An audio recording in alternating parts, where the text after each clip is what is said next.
La Team Motion, bienvenue à une vidéo très importante que je vous invite d'ailleurs à partager avec vos amis pour les sensibiliser. Que ce soit les débutants, même les plus avancés ont tendance à faire ces erreurs-là. Premier exercice, première erreur, développer couché, bench press with dumbbell. L'erreur c'est que les gens ils ramènent les deux haltères en les claquant ensemble. Ça va enlever la tension au niveau des pecs. Donc il faut toujours garder un espacement entre les deux haltères pour garder une tension continue.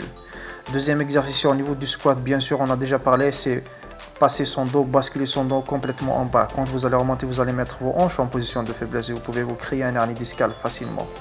Larry Scott, c'est de mettre ses coudes à l'intérieur et non pas au niveau de ses épaules. Toujours les coudes au niveau de ses épaules pour permettre de soulager les tendinites et de travailler uniquement le biceps. Cet exercice-là, il faut le faire très bien, sinon vous allez créer une grosse tendinite.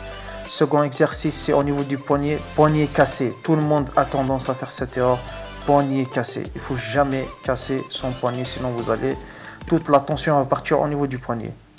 Prochaine photo, c'est au niveau du squat. La barre, vous allez les mettre sur les trapèzes et non pas sur vos cervicales. Sinon, vous allez créer un problème au niveau des cervicales. Donc la barre, elle doit être toujours au niveau des trapèzes. Second exercice aussi, c'est très important au niveau de la polybasse.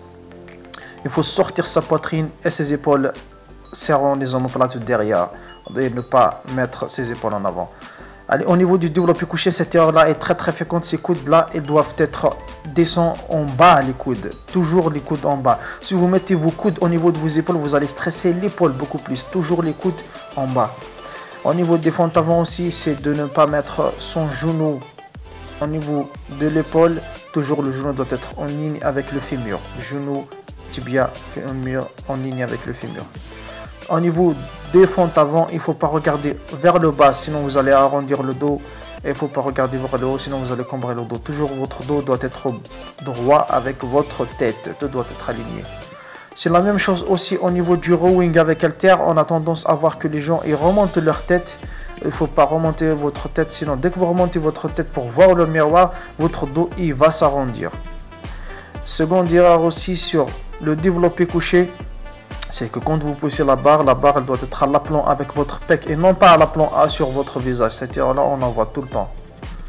C'est la même erreur comme le bench press incliné. Les coudes elles doivent être en bas, pas au niveau de ses épaules. Au niveau des biceps aussi, c'est avancer son coude aussi, ça va engager l'épaule et non pas les biceps. Donc il faut isoler, il faut prendre un poids que vous contrôlez et garder votre coude fixe avec votre dos. Au niveau du dos aussi, la barre, quand vous allez tirer, tout simplement, vous allez ramener la barre au niveau des pecs et non pas la barre en bas. Toujours la poitrine haute et le dos bien cambré. Aussi, c'est la même erreur aussi sur au niveau des coudes, comme on a déjà dit, c'est que les coudes ne doivent pas être en ligne avec l'épaule, en parallèle avec l'épaule, mais doivent être les coudes un petit peu basses par rapport aux épaules pour cibler uniquement les pecs. Cette erreur aussi, elle est très dangereuse, elle peut vous coûter cher, c'est arrondir son dos et monter sa tête. Donc ça, c'est très dangereux. Le dos doit être neutre, et avec la tête aussi qui doit être neutre. Les amis, dites-moi ce que vous en pensez, partagez cette vidéo avec beaucoup de gens, pour permettre aux gens de les sensibiliser. Laissez un commentaire, laissez un j'aime pour nous encourager et à la prochaine. Merci.